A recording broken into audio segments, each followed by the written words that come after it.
I learned two truths about hospitality that weekend. A reservation is trust in writing, and trust is the first thing to get erased. By Monday morning, my actual name, was the problem. I was 31, operations manager for a regional design conference we hosted every April in Nashville. My job was boring in the way you count on boring. Blocks of rooms, check-in lists, coffee stations that refilled themselves. People like me held events together with spreadsheets and apology mints. And people like Tyler blew in to enjoy them. Every circle has a Tyler. He's not a criminal. He's a collector of access. He treats your codes, your lanyards, your "I'll handle it" as a currency no one else can see. If you're the steady one, you already know this guy. You also know you keep him around because he makes slog feel like a story. At hotels, front desks quietly decide what kind of human you are. To them, you're pattern data. Frequent, tidy, on time, fine. Loud, late, evasive, flag. The clerk doesn't care that you organize scholarships for first-time attendees or negotiated vegan options. They care what you did in their building. In events work, reputations don't travel. They reset at each lobby. That's why we over-communicate, pre-authorize, leave backup cards, and verify ID twice. It's also why we send confirmations to no one outside the team. You can see where this is going. I rolled my carry-on to the marble counter at the Franklin House at 7:12 a.m. ready for setup. My block was under Benton Creative Summit. My personal room under my name, prepaid. The clerk, polite, tired, hair in a low bun, typed, paused, and lowered her voice like someone rehearsed for conflict. "Mr. Lake, I'm sorry. Your account is on our do not rent list." That phrase lands like a gavel. It's not drama. It's administrative exile. She explained, measured and calm, that the incident last night tied to your reservation meant the hotel would not host me or any requests connected to me for the remainder of the quarter. I heard words: noise complaint, security call, unauthorized party, but only one detail mattered: my reservation. There's an archetype of a friend who doesn't take your stuff. He borrows your legitimacy. He means well until meaning well runs out. When you hold a conference, your legitimacy is oxygen. Lose it, and you're just a guy with a badge and no room. You might think you'd argue, demand a supervisor, waive contracts. In reality, you step aside because you know escalation is a second flag. You text the only variable you can control. I wrote, "Tyler, call me now." He picked up on the half ring, too chipper for the hour. "Dude," he said, "about last night." Tyler talked like disaster was a funny anecdote. He said he only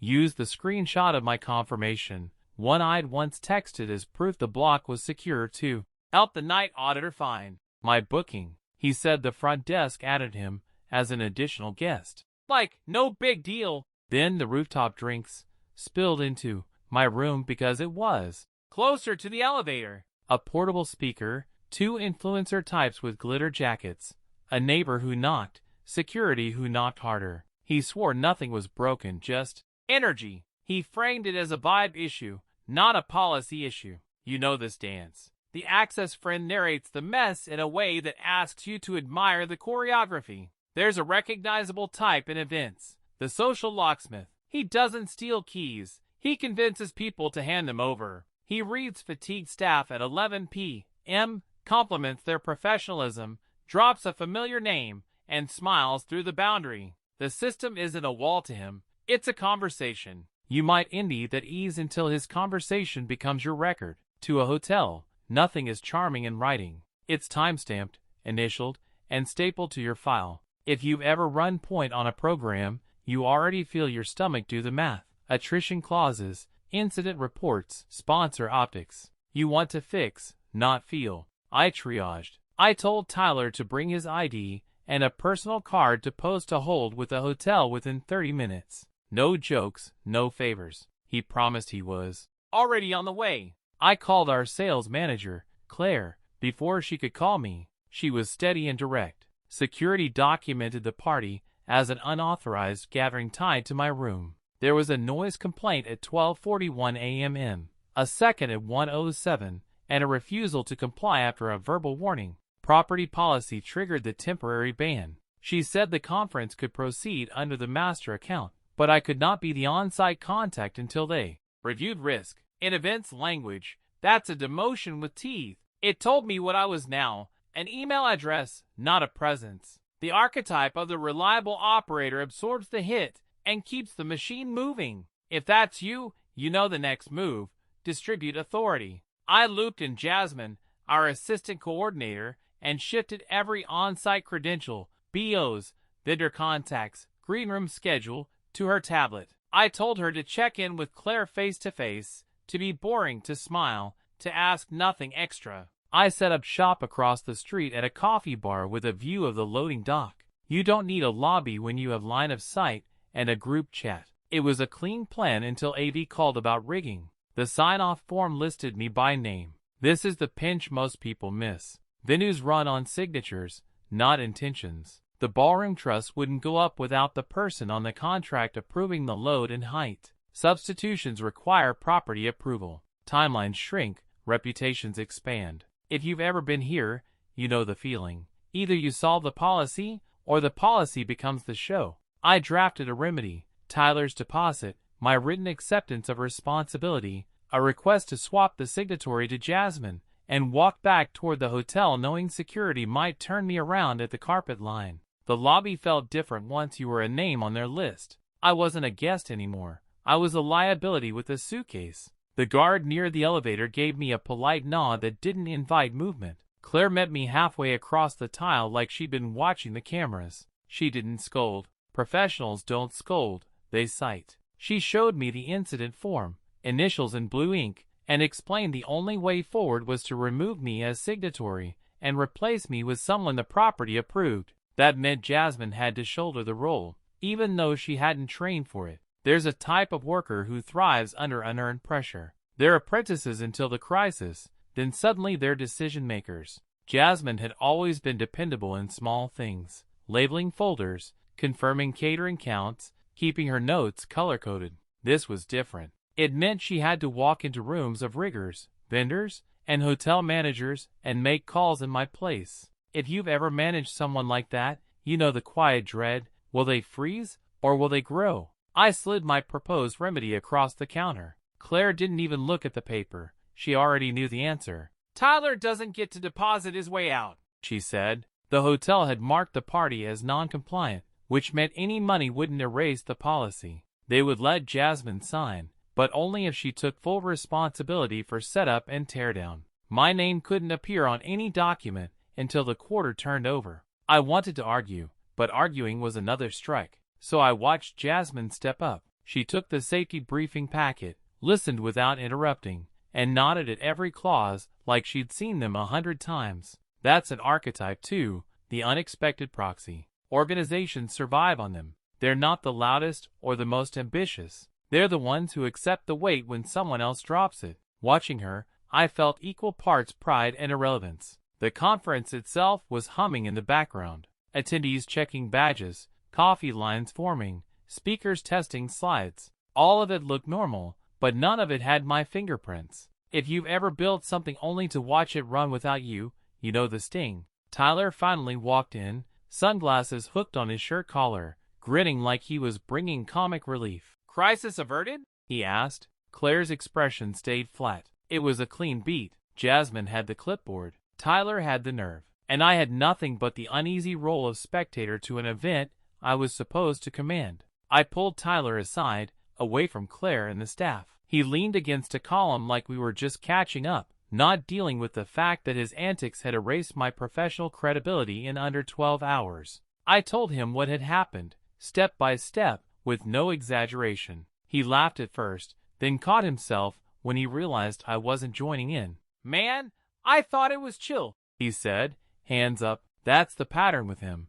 Turn a violation into a misunderstanding, a boundary into banter. You've met this archetype. He thrives on the idea that rules bend around charm. But rules don't bend for the person whose name is on the contract. They snap. And when they snap, the break doesn't land on the party guest. It lands on the accountable one. If you've ever been in operations, you know this. The problem isn't the incident, it's the record. A hotel doesn't care about your intent. It cares about your file, because files can be audited. That's why Claire had been so strict. If she let me back in, her boss could lose trust in her. The damage wasn't personal, it was systemic. Jasmine came over, with the AV foreman trailing behind. He needed a signature for the rigging height. Jasmine looked at me once, waiting for guidance, then signed her name cleanly on the line. The foreman didn't blink. In that moment, it was official. She was the point of contact. I was air. If you've ever mentored someone only to watch them take your chair, you know how fast pride can turn into panic. I kept my voice steady. I told Tyler he had to leave the property until the conference ended. No badge, no green room, no after hours. He balked, said he was part of the energy. That made events fun. I told him he was the reason I couldn't walk past the lobby. He smirked, like I was exaggerating, and muttered, "Don't be dramatic." That's the line people use when they don't want to own the weight they've created. Back across the street, I opened my laptop at the cafe window. From there, I managed emails, coordinated arrivals, and fielded last-minute changes. Everything routed through Jasmine's phone on site. Attendees had no idea. Sponsors had no idea. To them, the summit looked seamless. That's the paradox of event work. If it looks effortless, someone absorbed the effort in silence. And right then, that someone wasn't me anymore. By late afternoon, Claire texted that the first keynote had gone smoothly. Jasmine had handled a catering substitution without issue.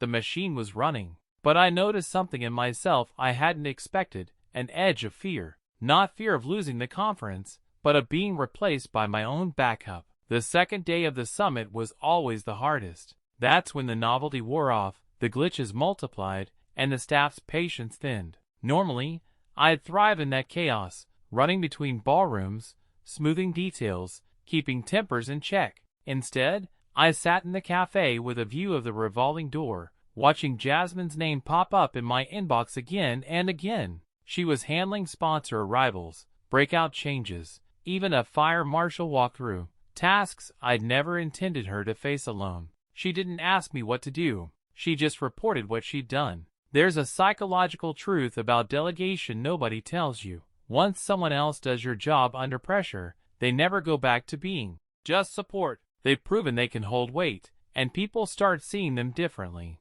Claire sent me a message after lunch. "Jasmine is doing well. You picked a good deputy." I should have felt proud, but the wording stung. She wasn't my deputy anymore. She was their contact. Meanwhile, Tyler texted like nothing had changed. Photos of himself in another lobby, drink in hand, with captions like, "Networking King." He framed it as if he were doing outreach for the conference. Really, he was scavenging free buffets from nearby events, attaching himself to whatever circle didn't know his reputation yet. That's another archetype, the drifter opportunist. He thrives until institutions compare notes. Then his welcome evaporates. But until that day comes, he leaves a trail of someone else's consequences. Mid-afternoon, Jasmine called me about a speaker's flight delay. Normally I'd rearrange the schedule with a few polite phone calls. Instead, I walked her through it from my corner table. She hesitated only once, then executed the plan.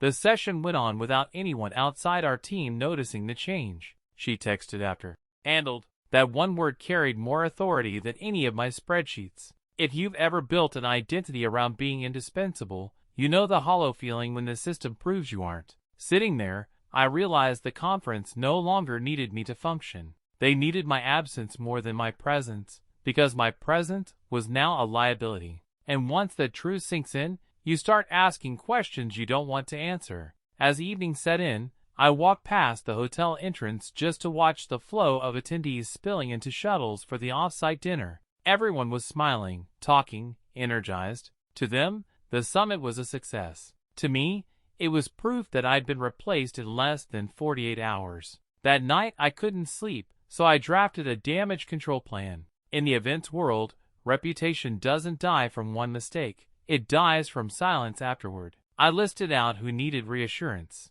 Sponsors, the board, the venue's corporate office. My instinct was to over-explain, but I knew too much detail would read like guilt. Instead, I framed everything around Jasmine's leadership and the team's resilience. That way, the narrative wasn't manager banned from hotel, but organization strong under pressure. Still, Every sentence felt like I was erasing myself. The archetype of the fixer always believes the next email will reset the story. It rarely does. Institutions remember the flag, not the apology. But you keep writing, because doing nothing is worse. You might know this cycle yourself, drafting words you hope will outpace a reputation that already shifted. The next morning, Jasmine called, not texted. She said the closing panel was confirmed, press photographers were set, and sponsors wanted a group shot with the leadership team. Her voice carried a mix of excitement and hesitation. She knew I wasn't welcome on the property.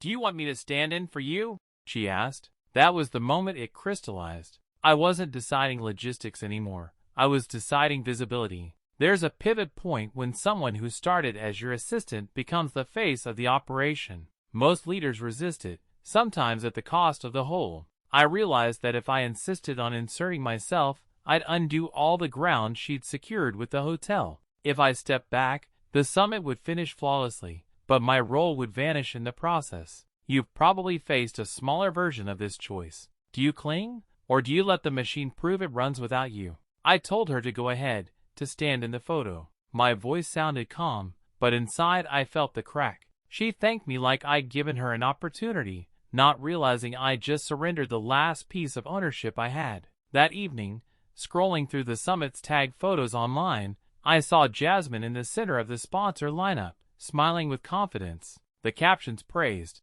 "A well-run event," and "Great leadership." My name wasn't mentioned once. Tyler's was, though. Someone had posted a video of his after-hours networking, tagging the summit as if he were part of it. That's when I understood the real risk. It wasn't just my reputation on the line anymore. It was the organization's brand, attached to his chaos, with my credibility already erased. The video of Tyler spread faster than I expected. It wasn't viral in the internet sense, but it made the rounds in exactly the circles that mattered. Attendees, vendors, even a sponsor rep. He was filmed at a rooftop bar, shouting over music, waving his badge like a VIP pass, name-dropping our summit. The comments under it were playful. "Wish I'd been there." Looks lit, but context changes tone. To anyone outside the party, it looked like our conference was endorsing reckless behavior. And since my name was already tied to the incident report, the link back to me was easy to make. This is how reputations work in institutions.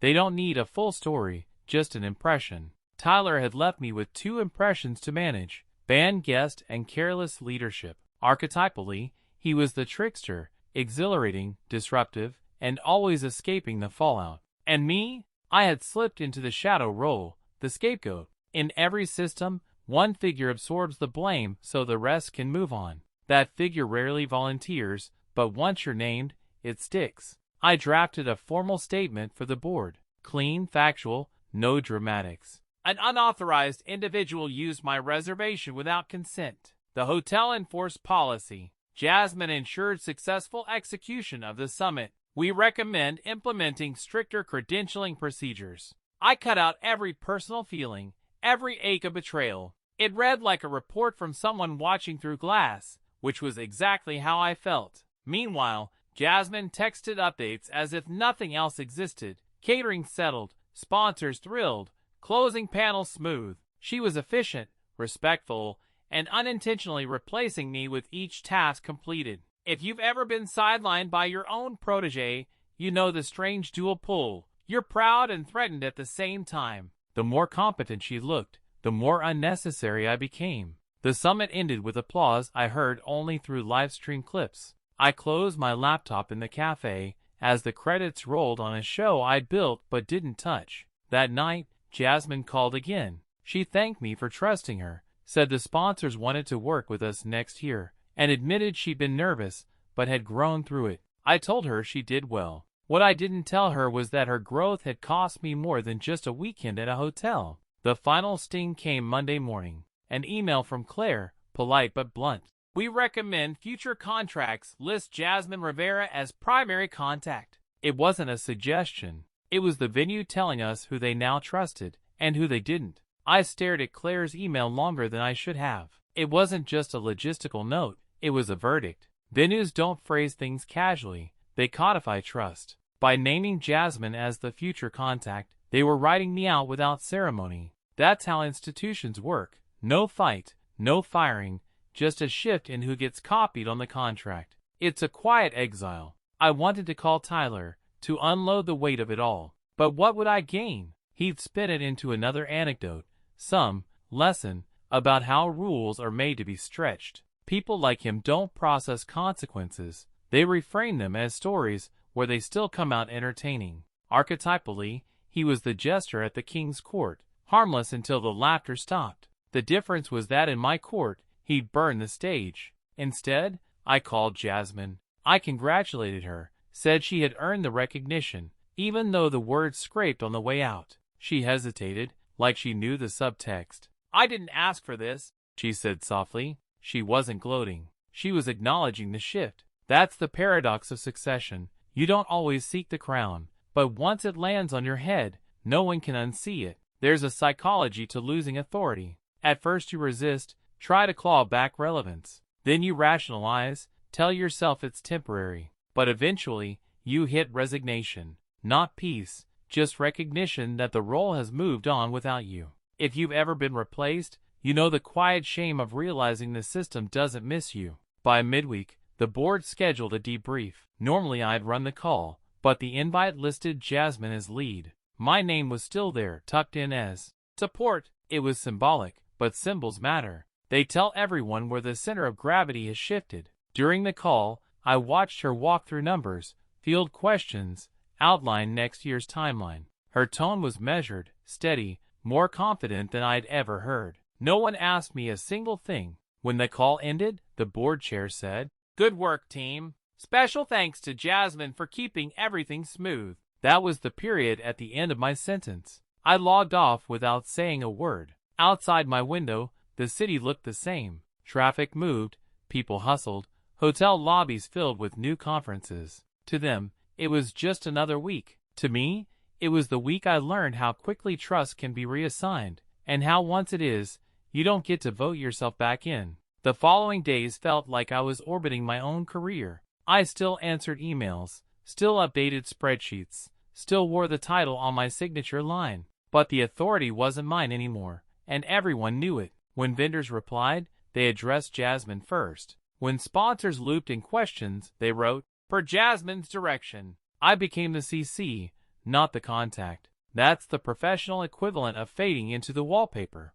There's an archetype for this too, the former gatekeeper. You were once the one people had to pass through, and now you're just standing near the gate, watching someone else manage the keys. It's a slow erosion, not a collapse. And it makes you realize that institutions rarely punish you with drama. They just stop calling your number. If you've been there, you know the sting. Tyler, meanwhile, was untouchable in his own mind. He texted me links to his social posts about summit season, tagging himself at places he hadn't even registered for. He was thriving off borrowed legitimacy, while I was paying the bill for one night of his chaos. That's the trickster's gift and curse. He makes himself unforgettable while making you disposable. The board chair called me privately by Friday. He didn't accuse or scold. He just said the optics were tricky, and it might be better for everyone if I took a reduced role moving forward. He framed it as an opportunity to mentor Jasmine into leadership. I knew what it really meant. Once you've been flagged, people don't risk putting you at the center again. Archetypally, I'd gone from operator to placeholder. That night, I walked past the Franklin House, the hotel that had quietly erased me. Business travelers rolled in with suitcases, checking in without friction. Nobody there would ever know my name had been a problem. To them, it was just another Saturday night. To me, it was proof of how fast a reputation can evaporate when trust shifts rooms. The next morning, I sat with my coffee and asked myself the question I'd been avoiding. Was I holding on to this role because it was who I was, or because I was afraid of what I'd be without it? That's the hardest part of being replaced. You realize your identity might have been nothing more than the job you did well. And once that's gone, you're left staring at yourself without the badge. The board voted the following week to keep Jasmine as lead for next year's summit. The email was formal, full of praise for her composure under pressure. My name was mentioned only once,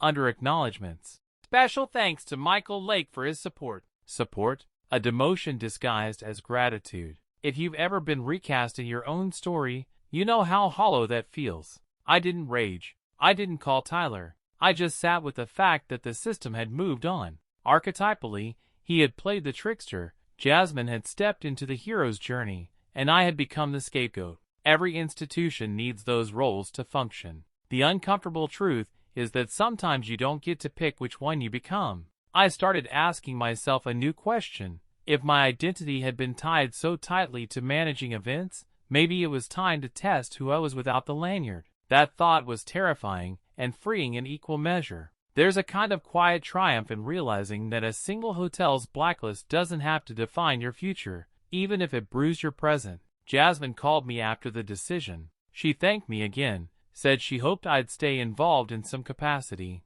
Her voice carried genuine respect, not pity. That mattered more than I expected. It reminded me that even when systems reassign trust, people can still carry loyalty. That difference kept me from sinking into bitterness. As for Tyler, he drifted on. He wasn't banned from my life by policy, but by choice. When someone shows you that your credibility is just collateral in their story, you stop letting them borrow it. That's not punishment, it's boundary. In the end, I walked away with no title, no hotel room, and no applause. What I did have was perspective. Reputations are fragile, replacements are inevitable, and sometimes the only control you have is deciding how to step aside. It didn't feel like a win, but it didn't feel like a loss either. More like a reset. And in its own way, that was enough to move forward.